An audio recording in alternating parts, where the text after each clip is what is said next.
आज के इस इतवारीय वचन घोषणा एवं चंगाई आराधना में मैं आप सबों का हार्दिक स्वागत करता हूं। वर्ष सी चालीसा काल और चालीसा का तीसरा रविवार। संत लूकास के सुसमाचार अध्याय 13 वाक्य संख्या 1 से 9 तक।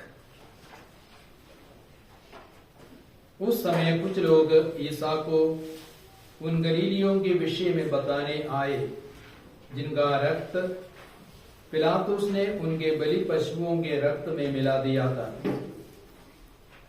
ईसा ने उनसे कहा, क्या तुम समझते हो कि ये गलीली अन्य सब गलीलियों से अधिक पापी थे, क्योंकि उन पर ही ऐसी विपत्ति पड़ी? मैं तुमसे कहता हूं, ऐसा नहीं है। लेकिन यदि तुम पश्चाताप नहीं करोगे तो सबके सब उसी तरह नष्ट हो जाओगे।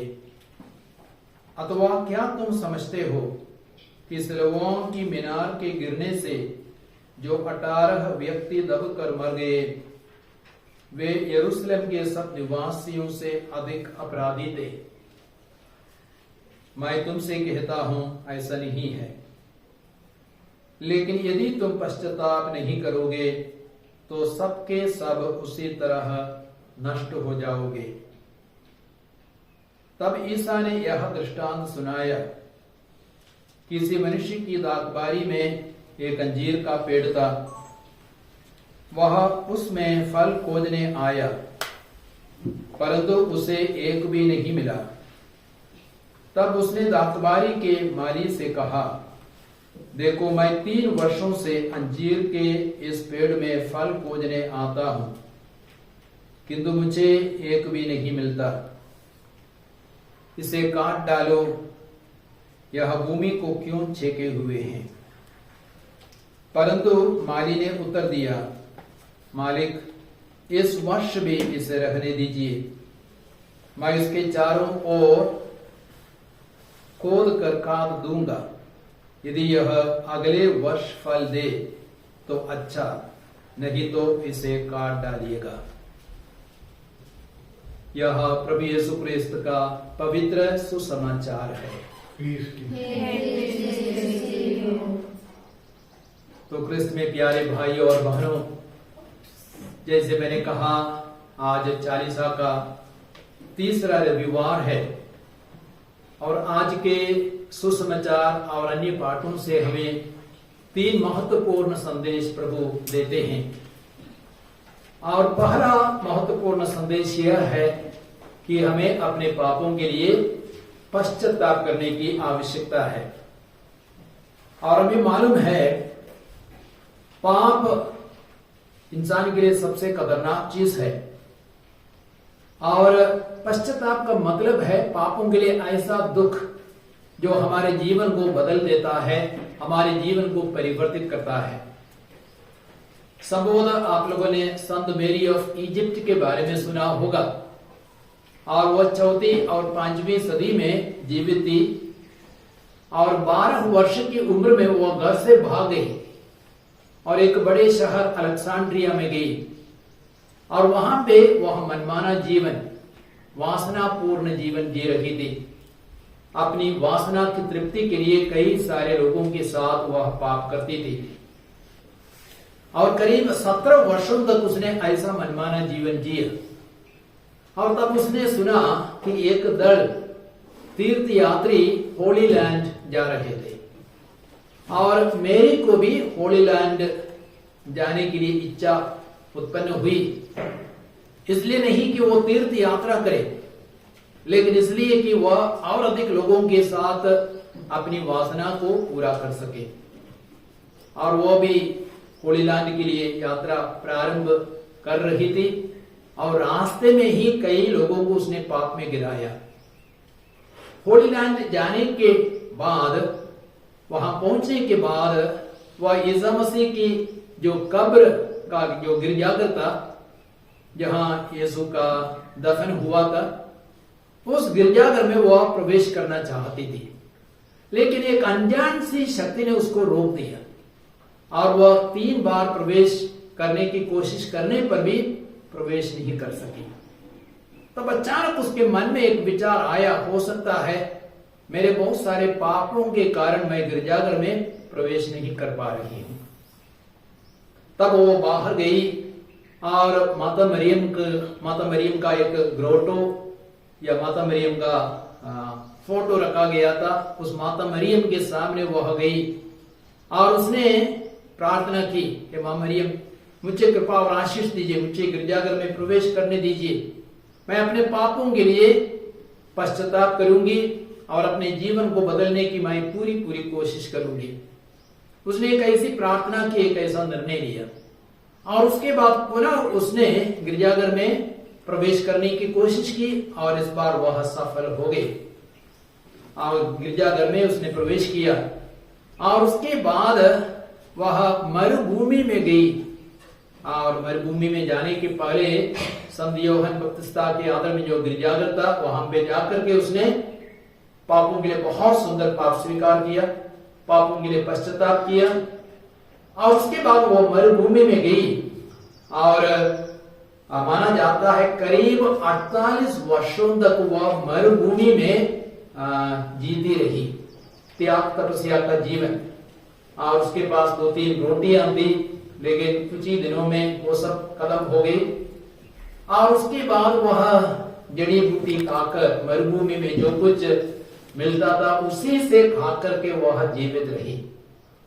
और ऐसे 48 वर्षों के बाद एक संत सोसिमा से उसका मिलन हुआ और उस संत से उसने अनुरोध किया मुझे परम प्रसाद देने के लिए। पुण्य बृहस्पतिवार के दिन को उसने परम प्रसाद को ग्रहण किया और उसी रात को वह गुजर गई, उसका निधन हो गया और वो महान संत बनी। बहुत बड़ी पापनी स्त्री थी, लेकिन उसने पश्चाताप किया और पापों के लिए प्रायश्चित किया, त्याग तपस्या का जीवन जिया, वह बहुत ही बड़ी संत बन गई। आज वह संत मेरी ऑफ इजिप्ट के नाम से जानी जाती है। तो आज प्रभु चाहते हैं कि हम अपने पापों के लिए पश्चाताप करें, ऐसा पश्चाताप जो हमारे जीवन को बदल देता है, जो हमारे जीवन को पलट देता है, हमारे जीवन को परिवर्तित करता है। और आज के सुसमाचार में लूकास के सुसमाचार 13 वाक्य संख्या 3 और 5 में 2 बार प्रभु कहते यदि तुम पश्चाताप नहीं करोगे सबके सब नष्ट हो जाओगे, यदि तुम पश्चाताप नहीं करोगे सबके सब नष्ट हो जाओगे। तो इसलिए हमें पश्चाताप करने की आवश्यकता, हमारे सारे पापों के लिए हमें पश्चाताप करने की आवश्यकता है। और लूकास के सुसमाचार अध्याय 7 में वाक्य संख्या 36 से 50 तक में भी हम पापनी स्त्री के बारे में सुनते हैं और उस पापनी स्त्री ने ईसा के बारे में सुना था और वह सिमोन के घर में ठहरा था और पापनी स्त्री सिमोन के घर जाती है और आंसू बहाती है, रो रो करके अपने पापों के लिए पश्चाताप करती है और अपने आंसू से यीशु के चरणों को वह धो डालती है और अपने केशों से पोंछती है और यीशु के चरणों पर बहुमूल्य तेल का विलेपन करती है और उसके बाद बार बार यीशु के चरणों को चूम रही थी और वह अपने पापों के लिए पश्चाताप कर रही थी।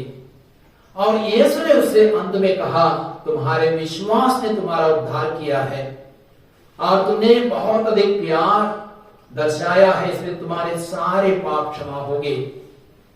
और संभवतः वह पापनी स्त्री मरियम मगदलीना थी। और आगे उसके बारे में हम पढ़ते हैं लूकास के सुसमाचार अध्याय 8 में वाक्य संख्या 1 से 3 तक में यीशु के अनुसरण करने वालों में मरियम मगदलीना थी, वो भी यीशु की शिष्या बन गई और उसे 7 अपदूत निकाले गए थे। अर्थात वो बड़े बड़े पापों के कारण वह अपदूत का गुलाम बनी थी, लेकिन यीशु ने उसके पापों को क्षमा किया, अपदूत की गुलामी से उसको मुक्त किया, उसको आजाद किया और वह एक संत बन गई। Praise the Lord. मार्कुस के सुसमाचार 16 में हम पढ़ते हैं यीशु के पुनरुत्थान के बाद सबसे पहले यीशु ने मरियम मगदलीना को दर्शन दिया। अर्थात एक बहुत बड़ी पापनी स्त्री संत बन गई। हमारा पश्चाताप ऐसा होना चाहिए कि हम पापमय आचरण को छोड़कर एक संत जैसे हम बन सके, पवित्र बन सके, स्वर्ग राज्य के योग्य बन सके। और पश्चाताप का एक अर्थ यह भी है ईश्वर के पास लौटना। यदि आप मलाकी के ग्रंथ पढ़ेंगे अध्याय 3 वाक्य संख्या 7, वहां पे वचन कहता है तुम मेरे पास लौट आओ, मैं तुम्हारे पास लौटूंगा।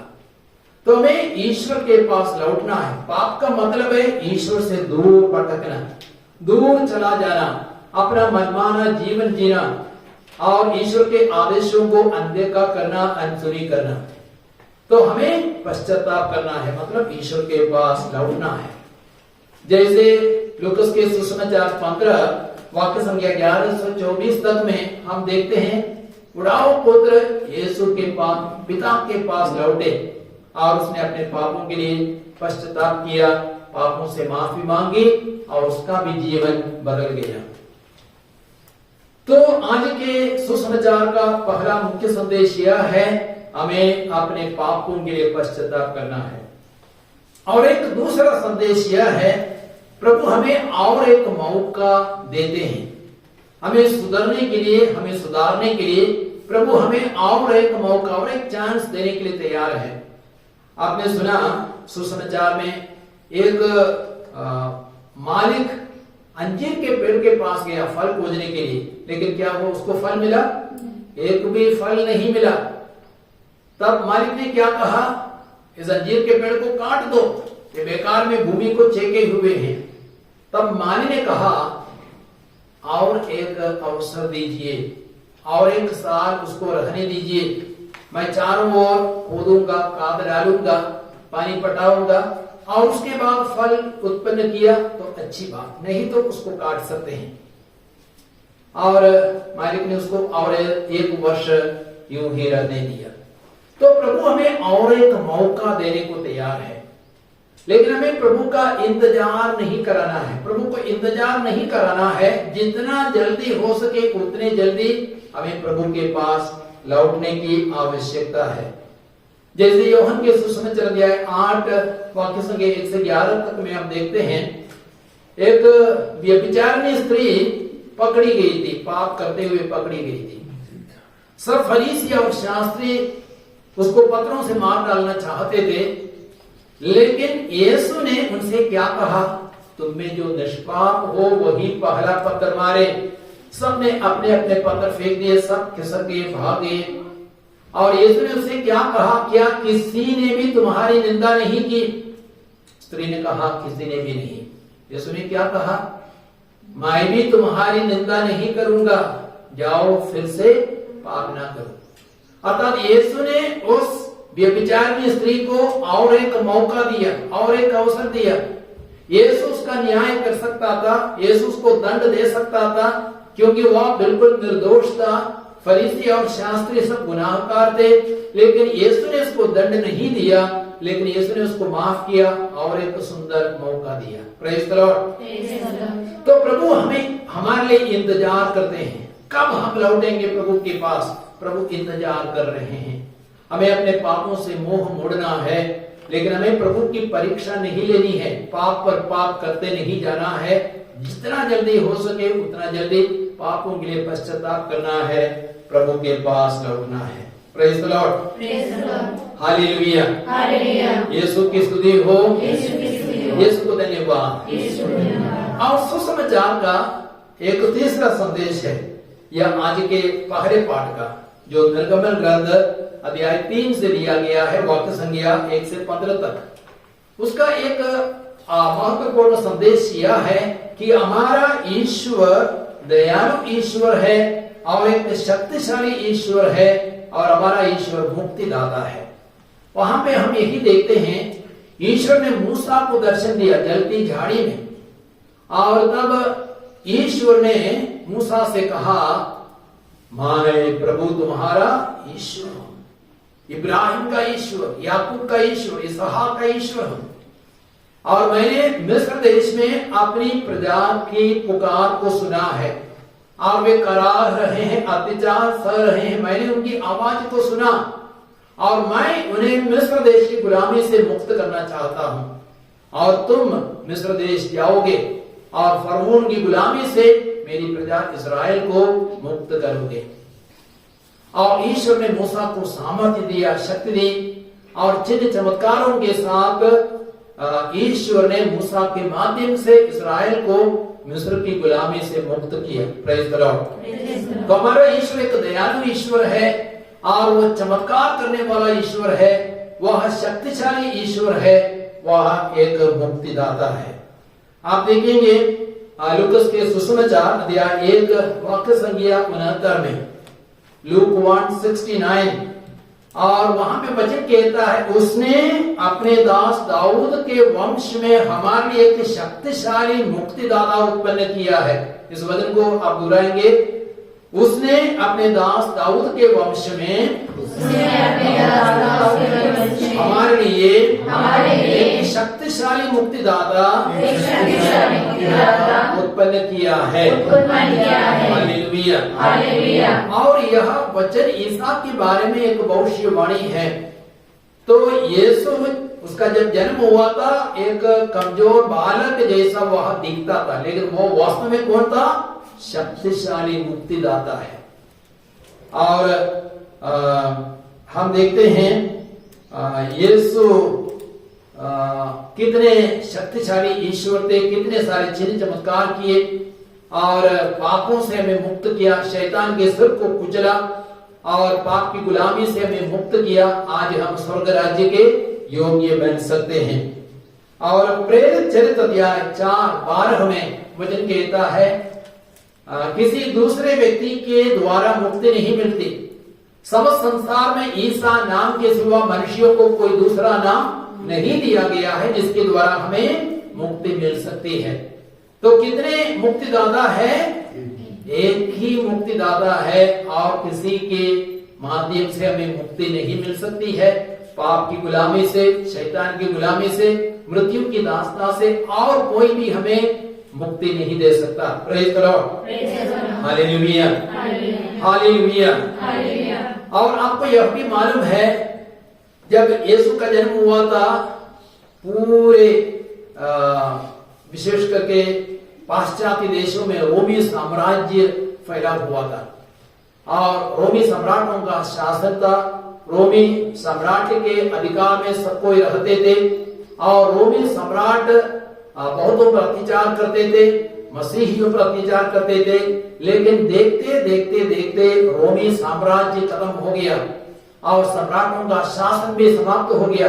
रोम जो अत्याचार का केंद्र था, वही क्रिश्चियनिटी का केंद्र बन गया, मसीही धर्म का वही केंद्र बन गया और आज संत पापा रोम में ही शासन करते हैं। Praise the Lord. यीशु की स्तुति हो, यीशु को धन्यवाद। तो प्रभु यीशु ने क्रूस के द्वारा साम्राज्य का विनाश किया और सम्राटों को अंत किया। तो यीशु एक शक्तिशाली मुक्तिदाता है। प्रेरित चरित्र अध्याय 16:31 में वचन कहता है, यदि आप ईसा मसीह में विश्वास करेंगे, आपको और आपके पूरे परिवार को मुक्ति मिलेगी। तो यदि हम ईसा मसीह में विश्वास करेंगे, सर्वप्रथम किसको मुक्ति मिलेगी? आपको, हमको मुक्ति मिलेगी और उसके बाद हमारे पूरे परिवार को भी मुक्ति मिलेगी। तो हमें सबसे पहले अपने जीवन को बदलना है, अपने जीवन में मुक्ति का अनुभव करना है, तो हमारे माध्यम से अन्य लोगों को भी मुक्ति का अनुभव प्रभु प्रदान करेंगे। Praise the Lord. रोमियो के पत्र अध्याय 10 वाक्य संख्या 9, क्योंकि यदि आप लोग मुख से स्वीकार करते हैं कि ईसा प्रभु है और हृदय से विश्वास करते हैं कि ईश्वर ने उन्हें मृतकों में से जगाया, तो आपको मुक्ति प्राप्त होगी।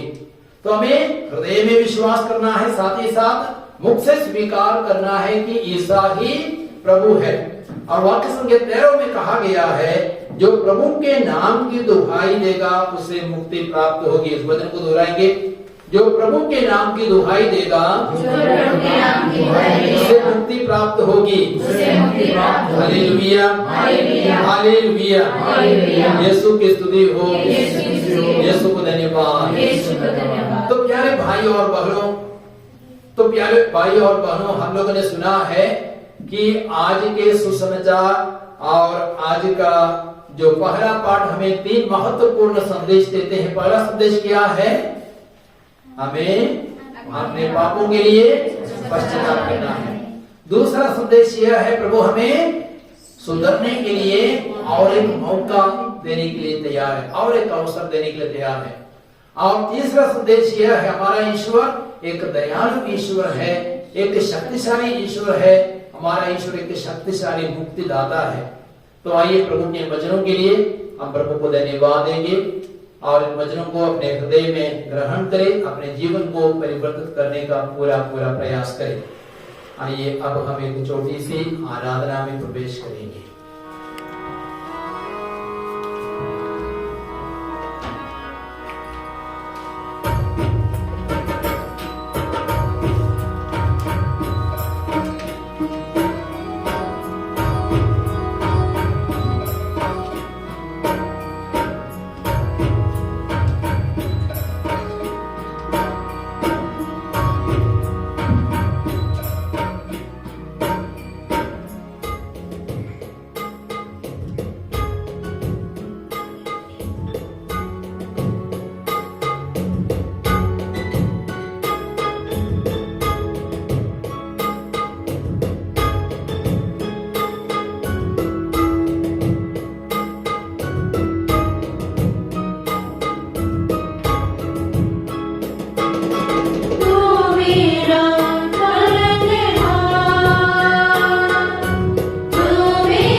तब प्रभु की उपस्थिति को पहचाने, प्रभु की उपस्थिति को महसूस करें।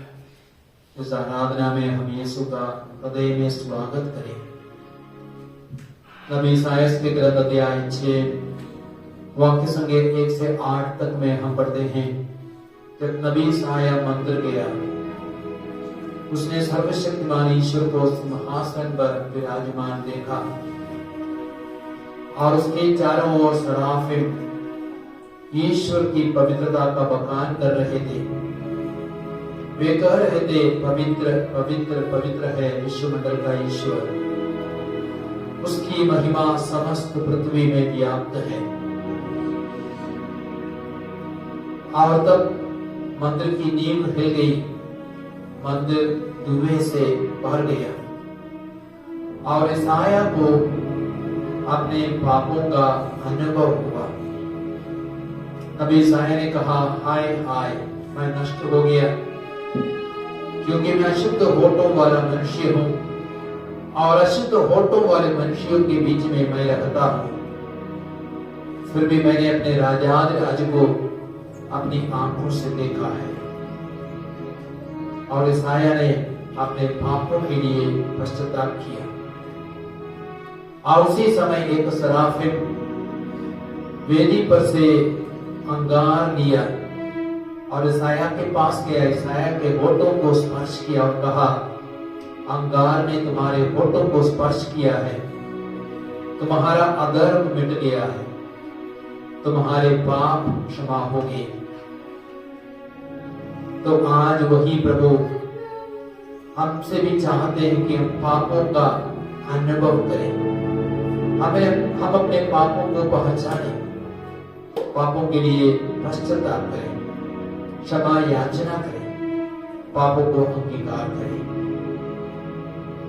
और आज के सुसमाचार में हमने सुना, लूकास के सुसमाचार अध्याय 13 हमें 2 बार प्रभु कहते हैं, यदि तुम पश्चाताप नहीं करोगे, सबके सब नष्ट हो जाओगे। राजा दाऊद ने 2 बड़े पाप किए थे, जो विचार का पाप और हत्या का पाप। और उसके बाद दाऊद ने बहुत ही सुंदर पश्चाताप किया, पापों के लिए प्रायश्चित किया, उपवास किया। और दाऊद ने गाया स्तोत्र 51, ईश्वर तो दयालु है, मुझ पर दया कर। हम दाऊद की तरह अपने आप को प्रभु के सामने प्रस्तुत करें, प्रभु से माफी मांगे, क्षमा याचना करें।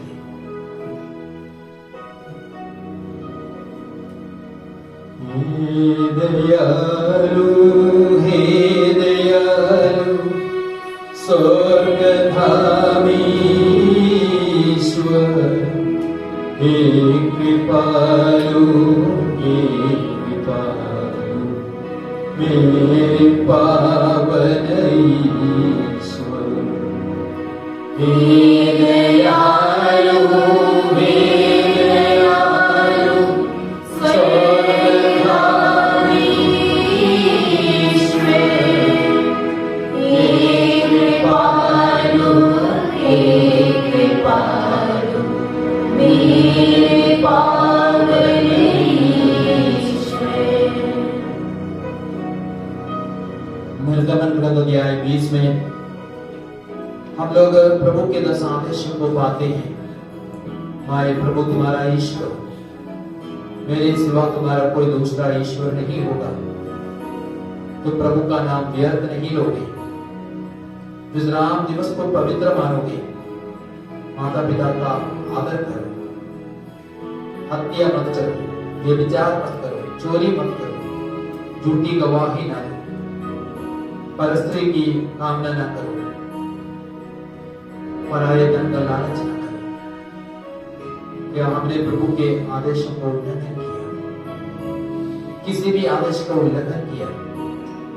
हम उन सारे पापों के लिए पश्चाताप करें, प्रभु से माफी मांगे और दाऊद की तरह हम गाएं, हे दयालु स्वर्गधामी ईश्वर, हे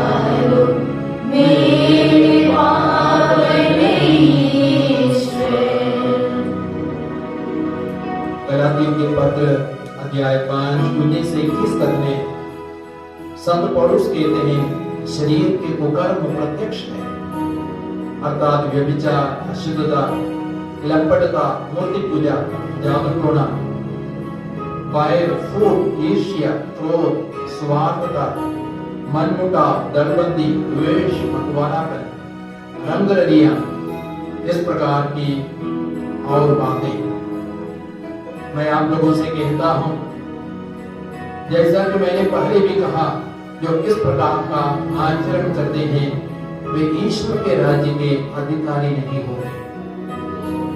स्वर्ग राज्य के अधिकारी बनने के लिए इन सारे पापों को हमें छोड़ना है, सारे पापों के लिए पश्चाताप करना है, सारे पापों को त्यागना है। हम फिर गाएं, हे दयालु, हे दयालु, स्वर्गधामी ईश्वर, हे कृपालु, हे कृपालु, मेरे पावन ईश्वर, हे दयालु, हे दयालु,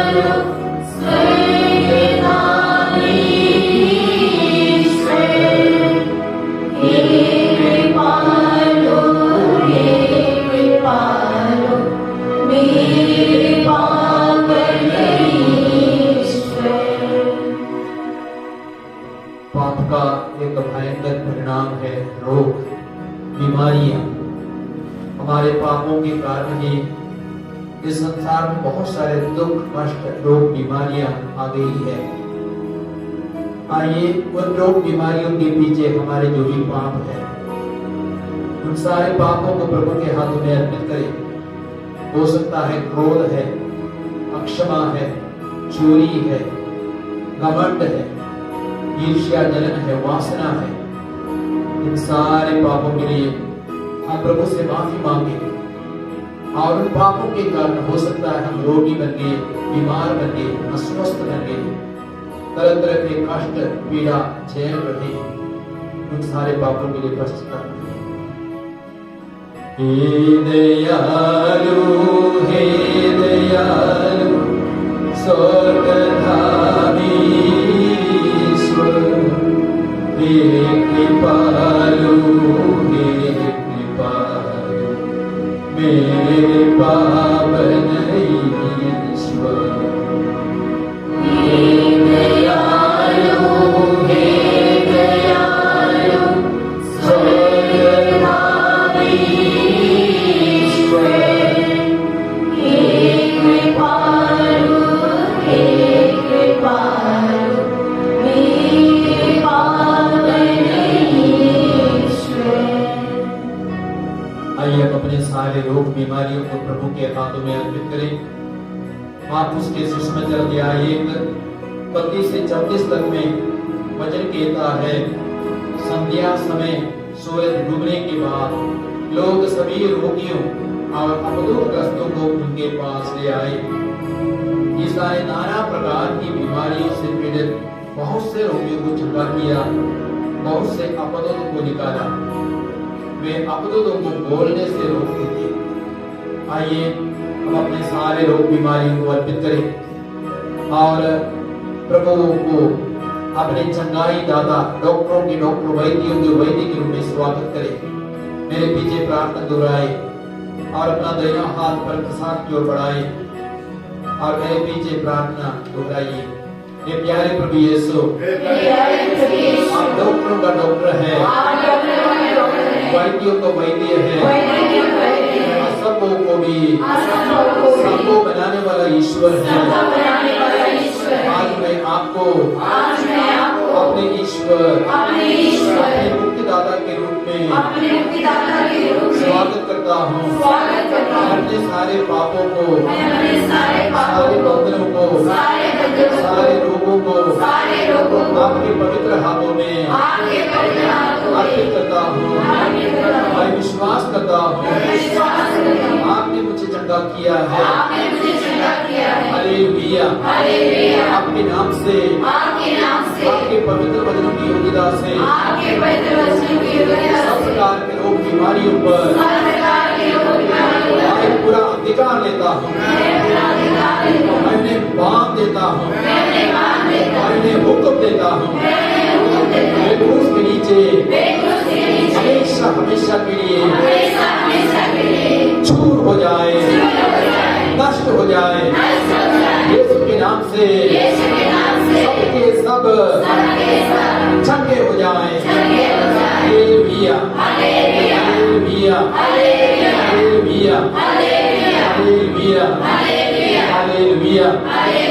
यीशु की स्तुति हो, यीशु को धन्यवाद, यीशु को धन्यवाद।